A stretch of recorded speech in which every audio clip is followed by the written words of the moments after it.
As-Safinah TV.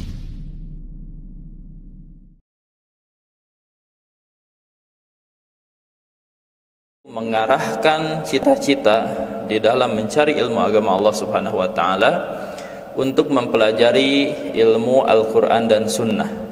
Al-Qur'an dan As-Sunnah.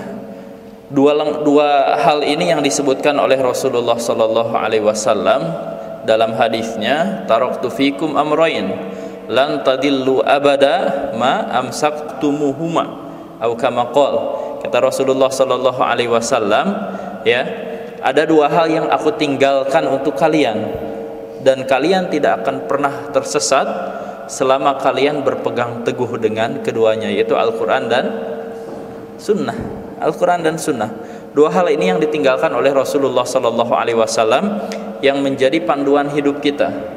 Jadi ikhwas sekalian, sesat atau tidaknya seseorang itu diukurnya hanya dengan dua saja, Al-Quran dan Sunnah. Dan berpegang teguh di sini bukan berdalil. Ingat ya, kalau hanya berdalil saja semua orang bisa.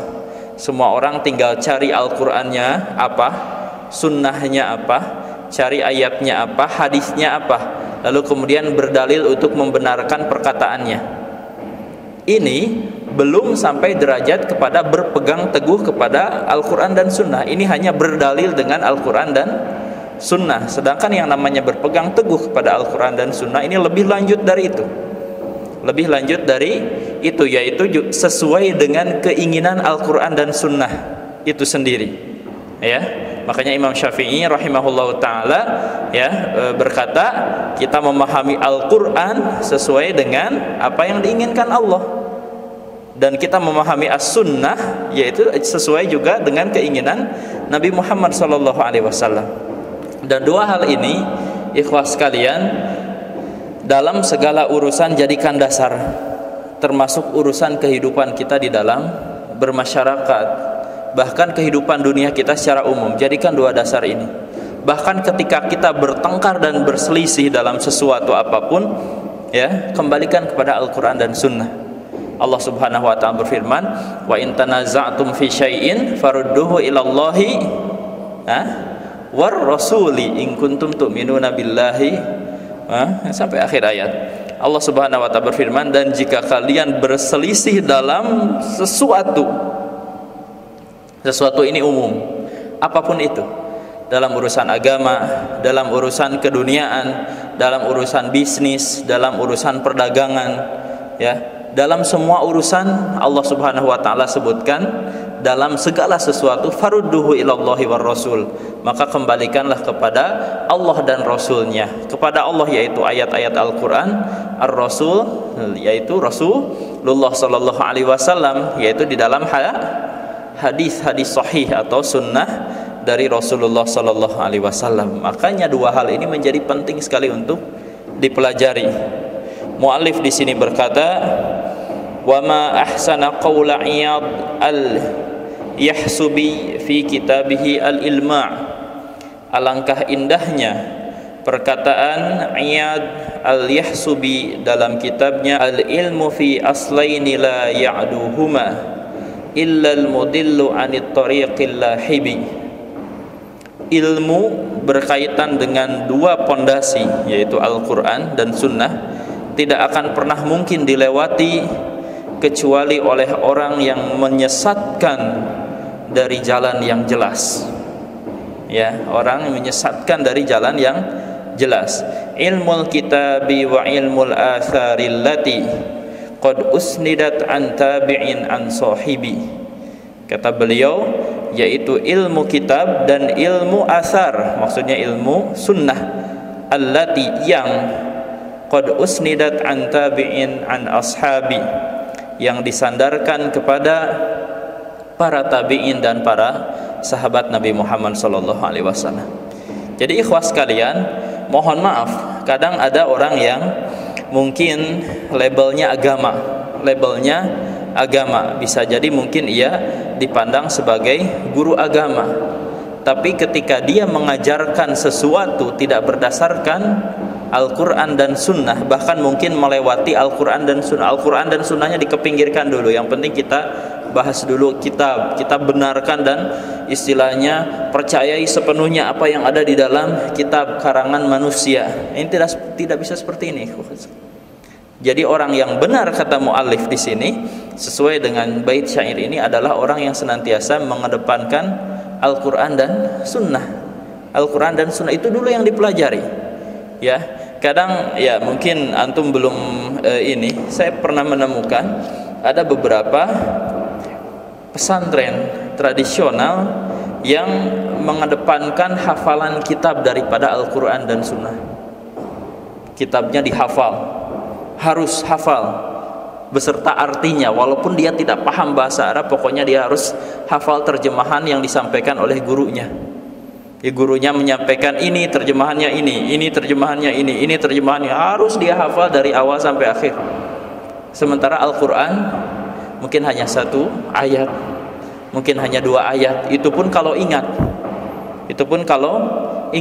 Jadi seolah-olah ikhwah sekalian, orang yang menghafal juz amma di pesantren tersebut ini bisa dikatakan barang langka yang hampir punah. Ya, statusnya dilindungi. Sudah macam fauna. Ya, barang langka yang hampir punah. Dan subhanallah, dan ini terus-menerus dilakukan dari generasi ke generasi. Mereka mungkin hafal matan-matan yang menjadi tonggak ilmu dalam ilmu alat. Dia hafal alfiyah, masya Allah luar biasa hafalannya. Kalamuna lafdun mufidun kastaqim wasmun wa fi'lun summa harfunil kalim, sampai akhir dia ayat. Itu ada 1000 bait. Itu ada 1000 bait. Dia hafal semua. Tapi ketika dia disuruh untuk membaca Al-Quran juz amma, subhanallah, antum akan dapati anak TK ternyata lebih pandai dari dia. Ini ikhwah sekalian bukan sesuatu yang salah. Saya tidak katakan itu sesuatu yang salah menghafal yang seperti ini, tapi ada prioritas. Quran dan Sunnah dulu dahulukan. Al-Quran hafal dulu juz 30, juz 29, selesaikan sampai 30 juz. Lalu kemudian baru hafal hadis. Hadis pun ada tingkatannya, arba'in dulu selesaikan. Ya, baru kemudian naik lagi ditambah kitab hadis yang sifatnya fikih. Nah, ada 2 macam. Kalau ingin istilahnya isinya sahih dari sahihain saja, Sahih Bukhari dan Muslim, ada namanya kitab Umdatul Ahkam. Ada juga kitab yang merangkum semua pendapat ahli fikih yang dijadikan sebagai dalil dari ahli fikih, yaitu Bulughul Maram. Itu Al-Quran, kemudian Sunnah, kemudian naik lagi ada Muntakhabul Syarah Muntakhab Al-Akhbar. Jadi Muntakhabul Akhbar yang disyarah oleh Nailul Autor, itu lebih banyak lagi nanti hadis di situ. Baru kemudian naik lagi tingkatnya ke Sahihul Bukhari. Ya, walaupun nanti ada beberapa kitab yang mungkin saya lewati belum saya sebutkan. Masih ada kitab-kitab dasar sebelum Sahihul Bukhari. Lalu kemudian ke Sahih Muslim, lalu kemudian ke Kutub Sunan, kitab-kitab Sunan, Sunan Abu Dawud, Sunan At-Tirmidzi, Sunan An-Nasai. Kemudian setelah Sunan selesai semuanya, pindah ke Musnad Imam Ahmad. Setelah itu pindah ke selain dari itu Musannaf, ada Musannaf Ibnu Abi Syaibah dan Musannaf yang lain. Ini Quran dan Sunnah. Yang saya sebutkan ini tidak keluar dari 2 hal tadi, Al-Quran dan Sunnah. Banyak tidak? Banyak. Artinya kalau antum ingin betul-betul mendahulukan Al-Quran dan Sunnah nih, ini jangan istilahnya merasa Al-Quran dan Sunnah ini sesuatu yang tidak penting, kemudian menganggap kitab-kitab yang lain ini lebih banyak. Ternyata Al-Quran dan Sunnah juga lebih banyak. Ya, itu yang mestinya harus kita fokus di situ sebenarnya, ya, walaupun nanti ada rincian-rincian dalam beberapa permasalahan apakah harus dihafal atau tidak, itu ada rinciannya nanti insyaallah taala. Wa a'lal himami fi talabil ilmi kama qala Ibnu Al-Qayyim rahimahullahu taala fi kitabih Al-Fawaid. Dan cita-cita yang paling tinggi di dalam mencari ilmu sebagaimana yang dikatakan oleh Ibnul Qayyim rahimahullahu taala dalam kitabnya Al-Fawaid, Talabu ilmil kitab was sunnah, yaitu menuntut ilmu kitab dan sunnah. Wal fahmu anillahi wa rasulihi nafsal murad, dan juga memahami dari Allah dan Rasulnya sesuai dengan keinginan masing-masing. Ini kembali kepada perkataan kita beberapa saat yang lalu, yaitu kita pelajari Al-Quran dan Sunnah beserta pemahamannya. Berdasarkan siapa? Berdasarkan keinginan Allah dan Rasulnya juga. Jadi tidak dikarang-karang, karena kalau mengarang-ngarang semua orang bisa. Misalnya, ada perempuan namanya Vina, tahu Vina?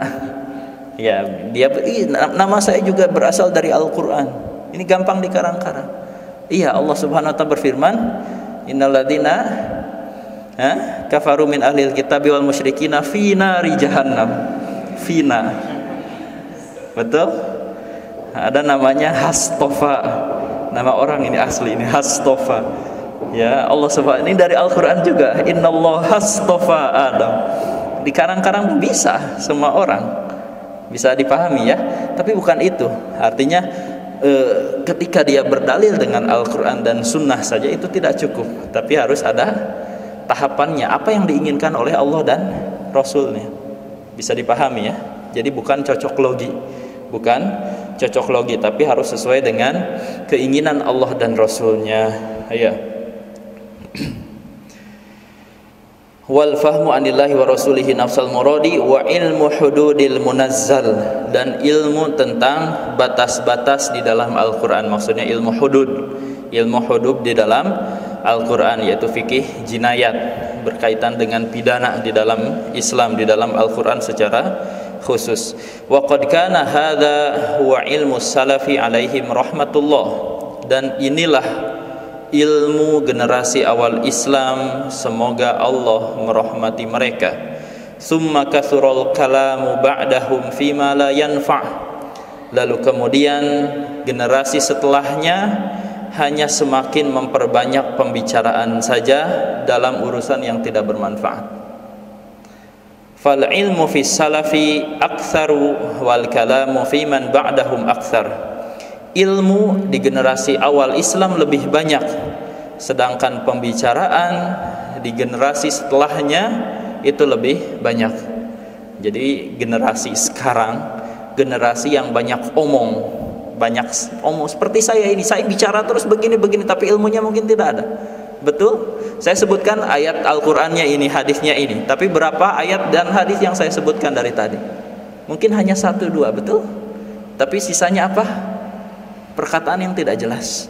Karena memang ini realita orang-orang yang hidup setelah kita. Al-Qur'an itu 6.666 ayat kurang lebih, dengan beberapa perbedaan rincian di antara para ahli qiraat. Ya. Hadis mungkin jumlahnya kalau ya kurang lebih mungkin kalau 1 juta. Kalau misalnya ini dihafal semua disajikan dalam satu muhadharah, satu ceramah di zaman sekarang, kira-kira orang mau bertahan duduk atau tidak? Tidak. Ini kenapa? Karena orang-orang sekarang, termasuk saya dan kita semua, ini semangat untuk mendengarkan omong kosongnya ini lebih besar daripada mendengar ilmunya. Padahal ilmu itu ada di dalam Al-Quran dan Sunnah, tapi kita lebih gemar untuk mendengarkan omong kosong seperti perkataan saya ini daripada ilmu itu sendiri. Makanya di sini disebutkan perkataan orang-orang yang setelahnya itu lebih banyak daripada ilmunya.